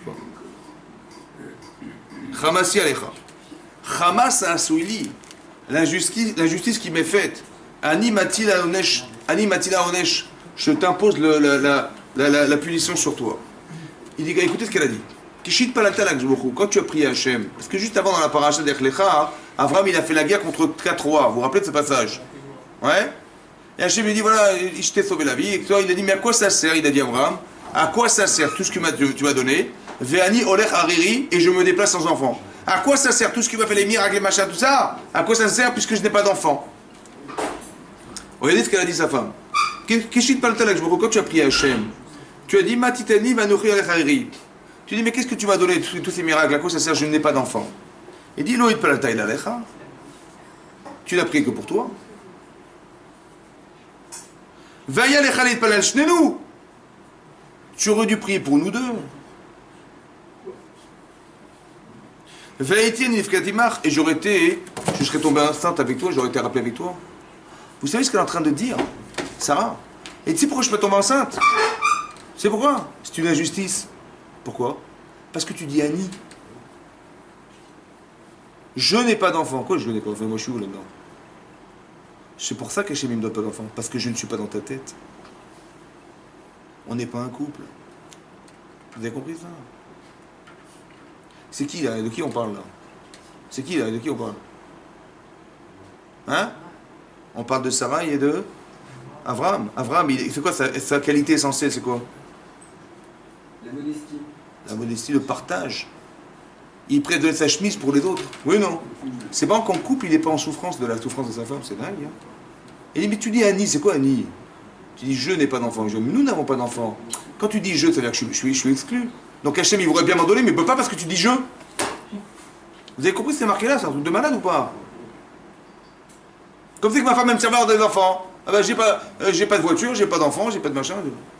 Mais ta femme, c'est pas une machine à faire des gosses. Vous avez compris ça? Comme si qu'il n'était pas assez féminin. Elle lui a dit, mais tu aurais dû sentir ma souffrance. Tu aurais dû sentir que je souffre d'avoir des enfants, de pas en avoir. Au lieu de me dire, va voir le gynéco, va voir tes machins, va te débrouiller. T'as pas d'enfant, c'est pas un problème, je suis pas médecin, moi. Pourquoi tu portes pas la souffrance de ton épouse? Pourquoi tu communiques pas pour comprendre qu'elle est en souffrance? Et de comprendre sa souffrance pour prier avec elle, pour elle. Pourquoi? Tu comprends ça? La communication. Ça veut dire de pouvoir communiquer pour arriver à devenir une autre personne. Quelqu'un d'autre, quelqu'un qui est sensible. Elle a dit, pourquoi tu pries? Ça, c'est une explication. Deuxième explication, donc ça, c'est l'injustice, le vol. Il dit, Atashomea bisdioni veshotek. Tu entends ma honte et tu te tais. Tu m'as volé tes mots. Regardez ce qu'elle a dit, Sarah, son mari. Tu entends que j'ai la honte de moi, devant moi, là. Et tu réagis pas, tu ne dis rien devant elle. Comme si que tu comprenais que finalement, peut-être qu'elle a raison. Mais ce bisayon, cette honte que j'ai eue, comment tu la supportes? Je comprends pas comment tu la supportes. Je suis ta femme, comment tu la supportes? Tu ne réagis pas. Ça veut dire quoi? Ça veut dire que tu ne vis pas ce que je vis alors. Ça veut dire qu'on n'est pas, on est deux, il y a rien de, il y a aucun tronc commun. Qu'est-ce que ça veut dire ça? Ben je dis, ben c'est normal, t'es femme, moi je suis un homme, j'ai pas besoin. Je sens pas ce que tu ressens, je suis pas une femme, j'ai pas cette problématique de femme. Je dis, mais non, tu devrais l'avoir. C'est ça qu'elle lui dit. Puisqu'on est un couple, on devrait communiquer. Ça veut dire que si je suis en souffrance, j'attendais que mon mari puisse m'aider. Comme Adam aurait dû aider sa femme à lui dire, mais tu vas trop loin. Ta sensibilité te dérange, elle te dessert, parce que tu vois bien que tu es sensible et ça te crée un problème. Vous avez compris ça? C'est ça communiquer. C'est de comprendre l'autre. Comme par exemple, le premier crime de l'humanité, c'est quoi? Caïn et Abel.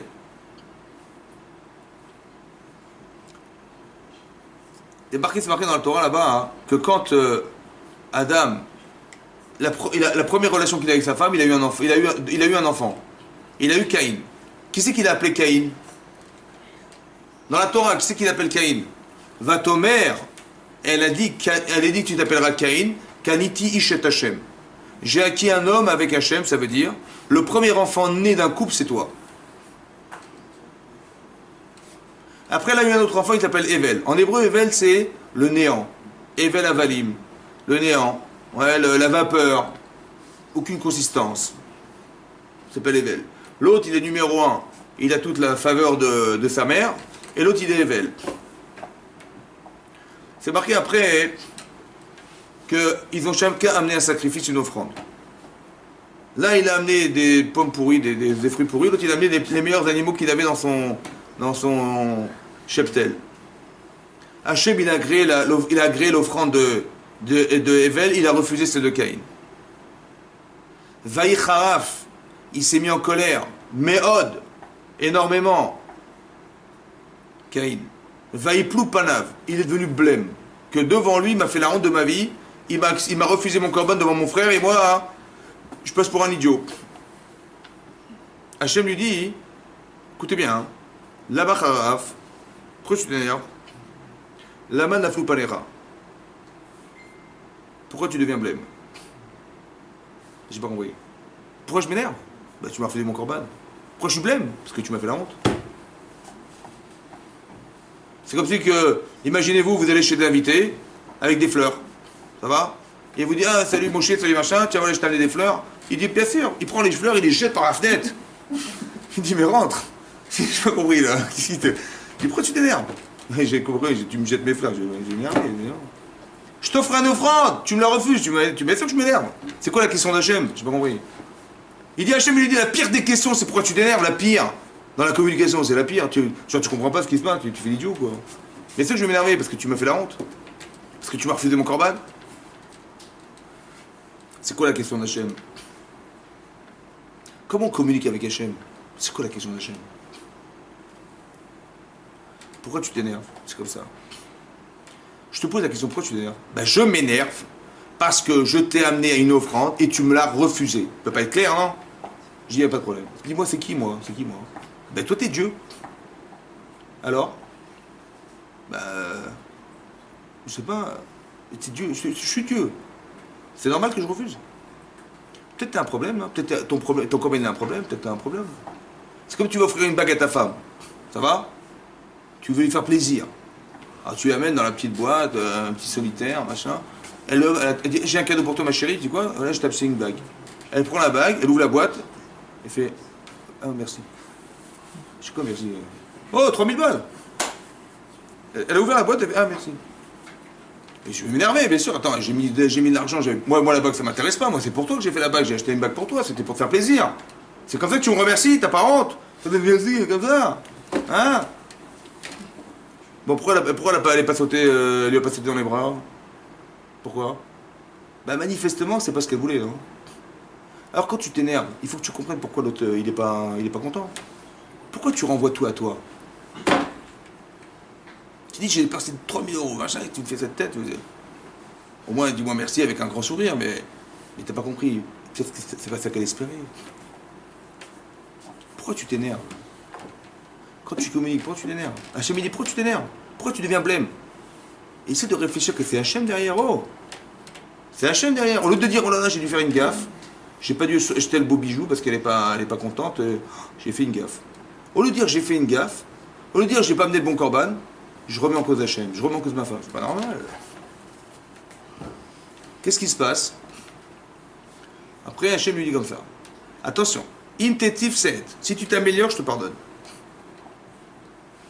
Si tu t'améliores pas, la petach chatatrovetz. La faute, elle est tapie derrière la porte. La faute est dans ton cœur. Qu'est-ce qui s'est passé après? Hachem, est-ce qu'il lui a dit quoi faire? Il a dit, si tu t'améliores, je te pardonne. Il lui a dit quoi faire? Il faut s'améliorer. On vous dit, il faut faire tes chouvas. Il faut faire quoi? C'est quoi faire tes chouvas? Il faut faire quoi? Je veux bien, mais il faut faire quoi? Je sais pas, moi. Hachem dit, si tu t'améliores, je te pardonne. Et sinon, tu vas fauter. Qu'est-ce qui s'est passé? Vayomer Caïn el Evel Achiv. Il a dit Caïn à son frère Evel. On ne sait pas ce qu'il a dit. Il s'est levé et il a tué son frère. Hachem lui dit, dis-moi, il est où Evel, ton frère? Il dit, je sais pas. Est-ce que je suis le gardien de mon frère? Il est où Evel, ton frère? C'est quoi la question d'Hachem? Il est où Evel, ton frère? Il a dit, il est où Evel? Et il est où ton frère? Mais Evel, c'est son frère. Pourquoi Hachem, il a dit Evel est ton frère? Pourquoi les deux? Il est où Evel, ton frère? Mais Evel, c'est ton frère. Et ton frère est Evel. Pourquoi il a dit les deux? Ah, écoutez-moi bien. Tu sais pourquoi tu l'as tué? Parce que tu n'as pas su définir Evel. C'est qui ton frère? C'est quoi son nom? C'est quoi son identité? C'est quoi profondément ce qui fait la différence entre toi et lui? Dis-moi si tu avais su définir ton frère. Il s'appelle Evel. Il a un sens. On aurait pu faire ensemble quelque chose. Mais si tu l'avais défini, tu l'aurais pas tué. C'est pourquoi tu l'as tué? Parce que tu n'as vu que la forme. Tu n'as pas su définir ce qu'il est représenté psychologiquement chez toi. Tu lui as pas donné de contenu à ton frère. Qu'est-ce qu'il a de spécial, ton frère, qui te différencie de lui? Et que cette différence marque la différence et fait de toi un être différencié qui va faire que ton frère, tu seras content qu'il soit là parce qu'il a cette différence, elle va te combler un jour, non? Non? Il est où, Evel? Il dit, ok, tu n'es pas psychologue, pas de problème. Mais il est Achicha. Il est ton frère. Ton frère. Si tu avais développé la fraternité, tu l'aurais tué ou pas?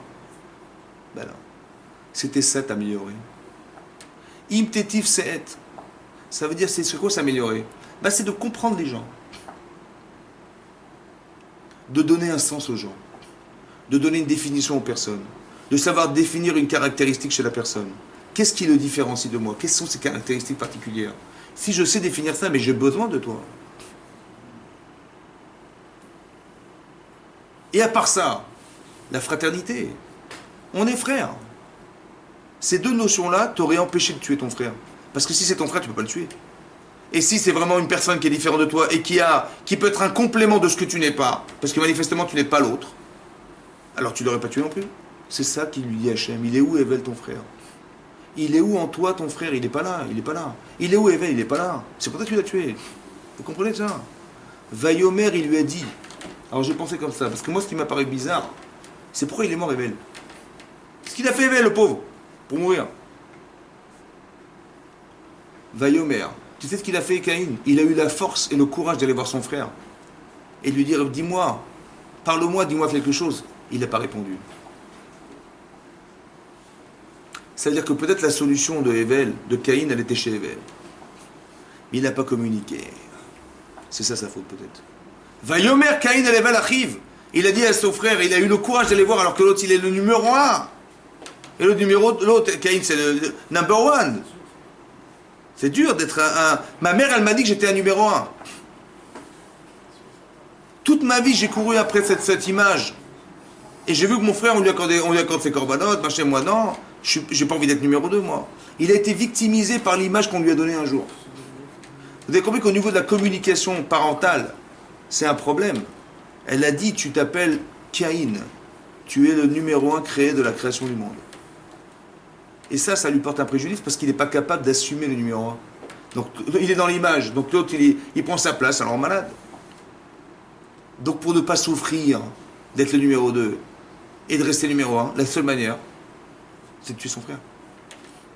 Alors qu'en vérité, pourquoi tu n'exerces pas ce facteur commun que tu as, c'est d'être un être humain, et d'associer nos différences, plutôt que de détruire la différence. Dans la communication, vous comprenez au départ, quand la lune, elle dit au Hachem, mais pourquoi 2 astres? Ça veut dire quoi? Élimine l'autre. À quoi ça sert d'être 2 rois sur une même couronne? Ça sert à rien. C'est-à-dire qu'on a une volonté de croire que l'indépendance, c'est d'éliminer les autres pour être indépendant. Mais c'est faux. Tu vas devenir indépendant par l'autre. Tu vas devenir femme parce que tu as un mari. Tu vas devenir un homme parce que tu as une femme. Tu vas devenir un père parce que tu as des enfants. Tu as besoin des autres. Dans la communication, c'est comme ça qu'on se construit. C'est ça que ça veut dire. Alors quand on n'a pas compris ce principe, ben forcément on est dans la haine, dans la jalousie, dans la bêtise. Par exemple, dans la paracha de Vayeshev, c'est marqué là-bas hein, que Yaakov Avinu, il avait un enfant qu'il préférait en particulier, Yosef. Il lui apprend la Torah. Il lui offre un beau vêtement. Cette différence, elle dérange. Vayeru Echav, dit la Torah, ils ont vu ses frères, qui auto a avaviem mikol Echav, que lui, il était préféré de son père, parmi tous ses frères. Vaisnu auto, ils l'ont haï. Est-ce que vous croyez une seconde que quand Yaakov, il a offert un cadeau à son fils, quand il lui a pris la Torah, c'est pour créer la haine, la jalousie, la différence? Hein? Non. Mais tu sais ce que voient les enfants? Ils n'ont pas ta logique. Un enfant, il ne réfléchit pas comme un adulte. Tu dis, mais moi, je lui ai appris la Torah, mais moi, je lui ai offert un cadeau parce qu'il a bien travaillé, évidemment. Évidemment. Mais l'enfant, il ne regarde pas comme ça. Il voit que, finalement, tu fais du favoritisme. Finalement, hein, ils ont vu les frères que leur père préférait Yosef que ils se sont sentis rien, vidés. Ça va? Comme si qu'il y avait une forme d'indifférence. Et ça crée de la haine. Un désir d'éliminer ce qui nous fait souffrir. Vous avez compris? On est toujours dans le même problème. À chaque fois, c'est la même chose. On veut toujours éliminer que ce qui nous fait souffrir. Mais là, c'est mon père. Parce que mon père, il fait des différences. Mais dans son comportement, lui, il a sa logique de père. Mais il ne se rend pas compte qu'il communique des messages qui sont l'inverse de ce qu'il espérait un jour. C'est un truc de fou, ça. Très attention, faire attention que quand vous faites des choses dans la vie, il faut réfléchir non pas pourquoi vous les faites, mais comment ça va être perçu par ceux qui le voient. Tu dis, mais moi je sais pourquoi et je l'ai fait, moi je peux t'expliquer. J'ai compris, mais ça c'est ton explication. Mais comment tes enfants ils le voient? Est-ce que tu crois qu'ils vont vu comme toi? Pas forcément. Fais attention parce que tu vas créer des conflits. Vaïrou Echav. Pourquoi il est marqué Vaïrou Echav? Parce qu'effectivement c'est lui. Il n'a pas vu. Lo yachlu daberu le shalom. Et ça a créé des problèmes. Vous avez compris? Ça veut dire comme ça. Après Yosef il va rêver.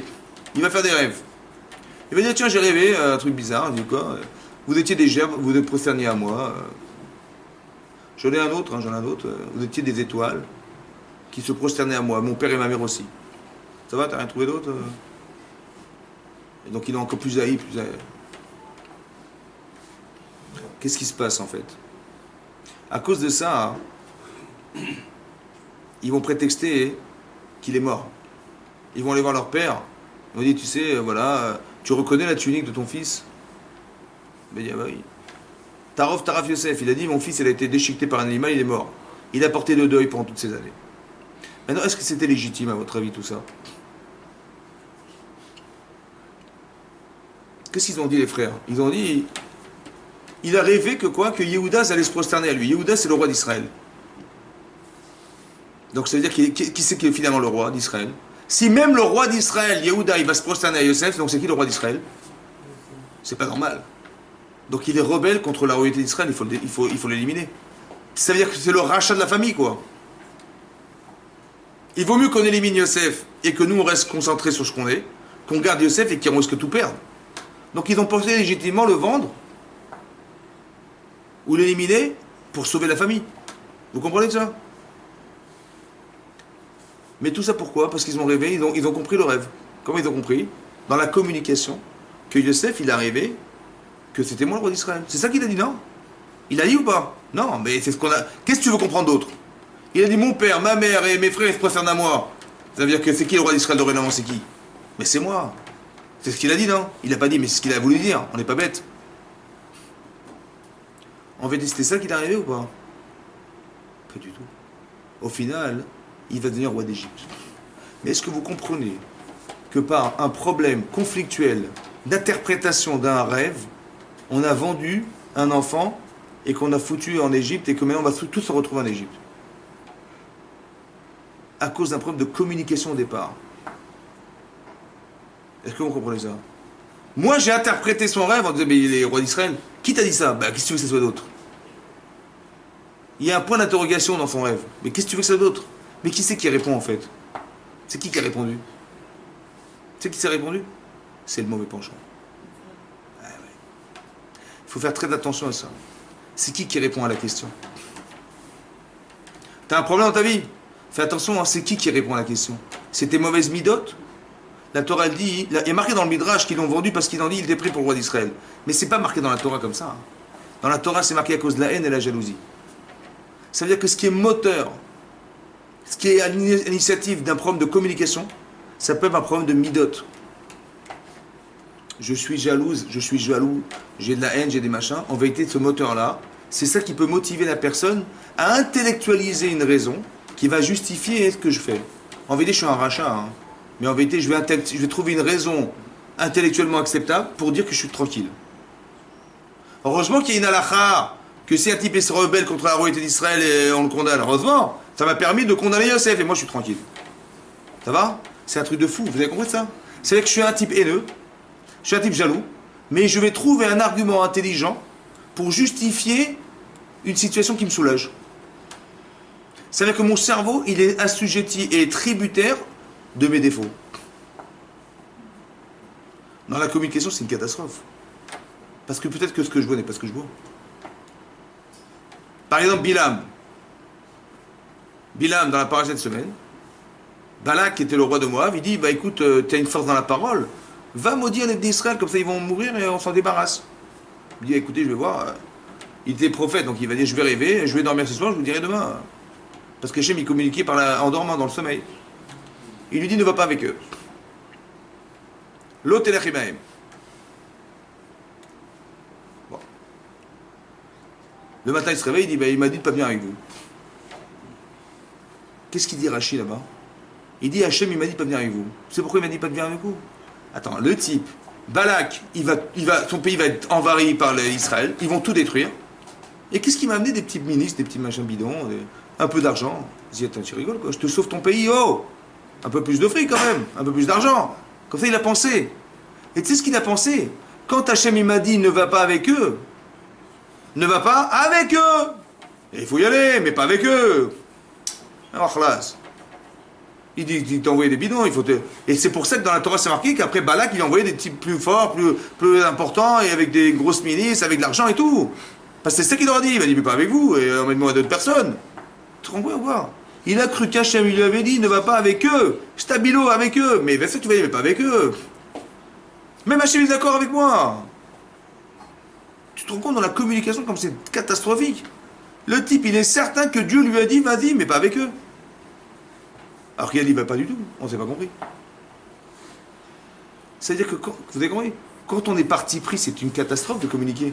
Parce qu'on est toujours certain qu'on a raison. Et on est toujours certain que tout va dans son sens. Alors comment on fait pour communiquer alors? Bah c'est simple. Il faut faire teshuva. Ça veut dire arrêter de penser à soi. Arrêter de défendre ses intérêts personnels. Vous savez, quand on a une famille, quand on a des enfants, qu'est-ce qu'on gagne? Qu'est-ce qu'on gagne? Ça nous coûte cher. Il faut, plus la famille grandit, plus l'appartement nous coûte cher. Il faut une grande voiture. Les vacances, on est célibataire, on va où on veut, mais là on peut plus. On a des enfants, on peut pas. Ouais, ça nous coûte de l'argent, ça nous machin. Donc qu'est-ce qu'on gagne? Qu'est-ce qu'on gagne? Qu'est-ce qu'on gagne d'avoir des enfants? Qu'est-ce qu'on gagne? En fait, on perd de l'argent. Ce qu'on gagne, c'est de la fierté. Ce qu'on gagne, c'est d'être quelque chose. Ce qu'on gagne, c'est du spirituel. Il faut que tu comprennes dans ta vie un jour que l'intérêt, c'est pas ce que tu vas gagner. Qu'est-ce que tu vas gagner? Qu'est-ce que tu deviens?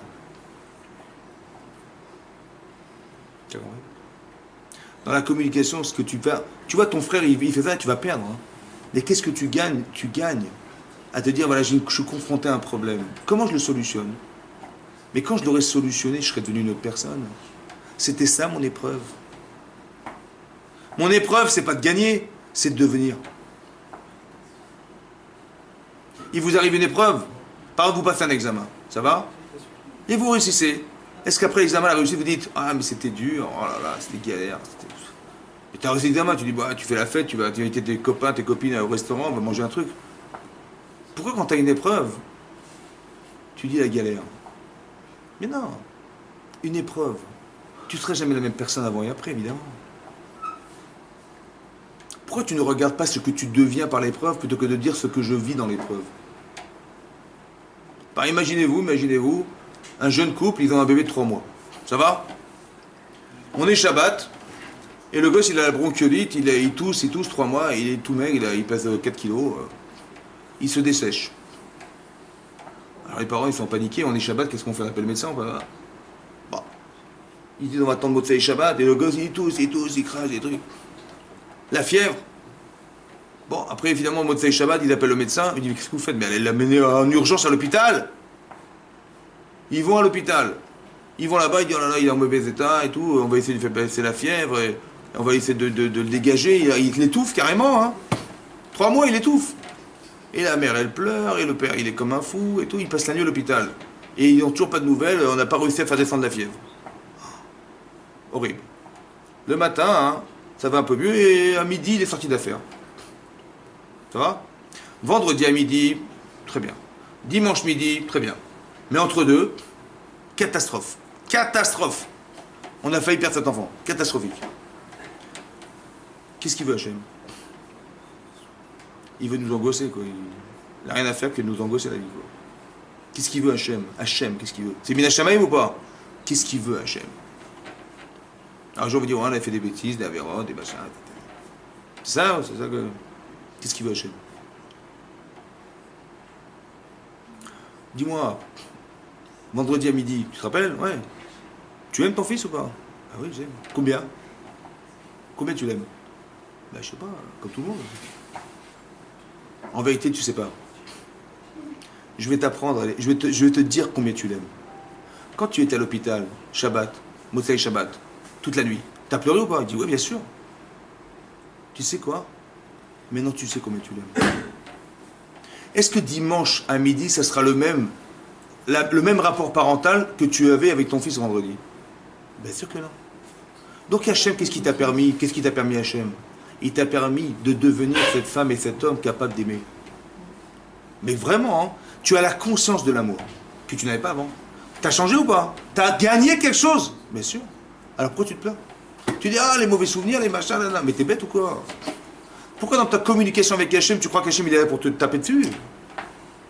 Arrêtez de croire. Arrêtez de parler de ce que vous vivez. Essayez de comprendre ce que vous devenez. Tu deviens une femme qui aime son enfant. Pourquoi vous croyez que tous les vôtres Hachem, ils ont failli perdre leurs enfants? Abraham, il a fait perdre Yitzhak, Yitzhak, il a fait perdre Yaakov, Yaakov, il a fait perdre Yosef. Pourquoi? Pourquoi? C'est pourquoi? Parce que tu n'as pas la conscience de ce que tu aimes. Il n'y a que dans le moment que tu vas le savoir. Maintenant, il faut qu'Abraham, il donne tout l'amour qu'il a à Yitzhak. Il faut qu'Israël il donne tout l'amour qu'il a à Yaakov. Et Yaakov, il faut qu'il donne tout l'amour qu'il a à Yosef. Mais comment il va savoir? Eh bien, la difficulté d'appréhension et le manque, ça crée la conscience. Tu peux pleurer toute ta vie, hein, mais ça ne sert à rien. Regarde ce que tu deviens. Tu deviens personne aimante. Aimée, tu sais. Mais c'est comme ça qu'Hachem, malheureusement, il est obligé de passer par ça pour donner sa conscience de ce qui t'entoure. Évidemment. Alors arrête de voir. Lui, ça va dire, tu vois, Dieu, il t'aime pas. Et Dieu, il veut que tu crèves et tes gosses avec. Alors, ce n'est pas du tout ça. C'est pour ça qu'on apprend la Torah, vous avez compris? On apprend la Torah pour comprendre comment on communique avec Hachem. Comment on communique avec les autres. Quel intérêt d'avoir été créé seul? Quel intérêt d'avoir, sur le plan parental, sur le plan professionnel, sur le plan... Tout ce que vous allez vivre a un sens. Quand on dit ça, c'est Mina Shamaim, ça veut dire que ça vient d'Hachem, ça veut dire qu'Hachem, il t'envoie un message. Essayez de décrypter les choses, de comprendre ce que vous avez gagné en être. Tu as vécu quelque chose, tu n'as pas eu la force, ben, tu sais que tu n'as pas réussi, tu sais qu'il te manque quelque chose. Voilà, on t'a envoyé. On t'a envoyé une épreuve, si ça n'a pas marché. Au lieu de te complaindre, et au lieu de te plaindre, et au lieu de pleurer, au lieu de machin, dis sache que voilà, il te manquait quelque chose, travaille dessus. Et tu vas voir que tu as manqué de courage, tu as manqué de ténacité, tu as manqué de concentration, tu as manqué je sais pas moi, d'empathie, tu as manqué, voilà, tu as manqué, voilà, tu sais ce qui te manque. Dis merci Hachem. Il t'a envoyé un miroir. Tu dis, ouais, mais t'as vu, c'était dur, j'ai pas réussi, j'ai pas parlé, j'avais honte, j'avais machin. Oui, tu as honte de ce côté, au lieu d'avoir honte de toi, dis-toi, c'est comme je te dis, un prof, il rend les copies. Il dit, bon, tu as 14, 12, tiens, 3. Ah, 3, tiens. Je dis, mais moi, je m'en fous de ma note, moi. Je veux pas savoir qu'est-ce que j'ai quand même, je veux savoir ce qui me manque. J'ai eu 3, il me manque 17 points, pourquoi? C'est ça qui m'intéresse. Ça m'intéresse pas de savoir comment ma note, ça m'intéresse pas, je connais mon niveau. Mais je veux savoir qu'est-ce que j'aurais dû avoir, qu'est-ce que j'aurais dû faire. Il m'a dit, j'ai manqué de concentration, je ne suis pas présent dans les cours, je révise pas, je comprends pas et j'ai honte de dire. Et voilà ce qui te manque. La logique de la matière, voilà ce qui te manque. Mais si tu comprends la logique, tu comprends, tu es plus concentré, tu répètes les choses, tu révises, il n'y a pas de raison. Ta note va augmenter. C'est ça que je voulais entendre, moi. Je voulais pas savoir ma note, je m'en fous de ma note. Mais dans la vie, c'est pareil. Il faut arrêter de se plaindre de ce qui nous arrive. Il faut comprendre que ce qui m'arrive a un sens. J'ai réussi, eh ben, kalakavod. Il m'arrive un truc, une épreuve, j'ai réussi. Je suis une autre personne. C'est ça qu'Hachem voulait faire. Il voulait me faire atteindre autre chose. J'ai raté, c'est pas grave, je sais ce que je vaux. Et je sais sur quoi je vais travailler, je sais. Je communique avec le bon Dieu. Ça va? C'est ça qu'il faut comprendre dans la vie. C'est ça le sens de la communication. Vous avez compris comme c'est pas important? Et c'est important d'avoir les bonnes lunettes. Parce que Paro, manifestement, il voit mal. Il est sûr et certain qu'il a raison. Les frères, ils voient mal. Les frères de Yosef, ils voient mal. Il faut être certain qu'on a les bonnes lunettes. Il faut nettoyer ses lunettes. Ça veut dire, t'es sûr que tu vois bien ce que tu penses? C'est sûr que tu vois? T'es sûr? Dans la communication, t'es sûr ou pas? Mais vérifie. Parce que peut-être tu vois mal. Peut-être que tu interprètes des choses. Peut-être que ce qui t'intéresse, tu l'as dit. Le souci qu'on a, c'est d'être sûr que ce qu'on voit, c'est ce qu'Hachem voulait nous montrer. C'est dur, ça. On fait teshuva pour quoi faire? La teshuva, c'est pas de la religion. La teshuva, ça permet d'améliorer le regard qu'on a sur les gens et sur la vie. Je me remets en cause. Je sais que j'ai des défauts et ça me porte préjudice. Et je travaille dessus. Je fais teshuva. Et vous allez voir que votre vie va s'améliorer. Votre rapport à l'autre va...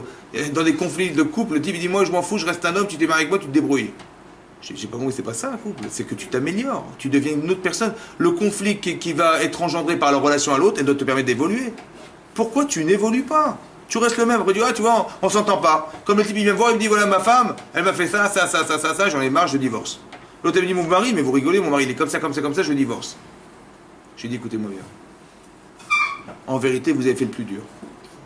C'est de comprendre quel est le problème de l'autre. C'est là que ça démarre. Tu aimes ton mari? Aide-le. T'aimes ta femme? Mais aide-la. Aide-la à être meilleure. Le entre nous qui nous sépare. Mais répare-le. Parce que quand tu as éliminé le entre nous, tu dis ma femme elle est comme ça. Donc entre nous il y a un truc qui ne va pas. Mais réparer ensemble ce qui ne va pas. Par amour pour l'autre. Et dans ce cas-là, quand tu élimines entre nous, je retrouve ma femme, je retrouve mon mari évidemment. Et là je deviens une sadéquette et je deviens une sadique évidemment, c'est comme ça. C'est comme ça. Dans la communication. Pas de dire, ouais, j'ai fait un constat, elle n'est pas exactement comme je voulais, et je me sépare. Mais t'as rien compris, mon chéri. Évidemment qu'on n'est pas parfait, évidemment. On t'a mis dans un bain qui s'appelle le mariage pour que tu comprennes que quand tu vas te marier, tout va pas être rose, mais normal, puisque de toute façon, il y a des choses à améliorer. C'est pour ça qu'on s'est mariés aussi, non? Pas pour avoir des gosses, des machins, c'est parce qu'on veut devenir d'autres personnes. J'ai envie de devenir un couple. J'ai envie qu'un jour, ma femme, elle fasse partie de mon existence. J'ai envie que mon mari fasse partie de mon existence, donc je vais être complètement entier avec lui ou avec elle. Évidemment, c'est comme ça. Sa souffrance, c'est la mienne.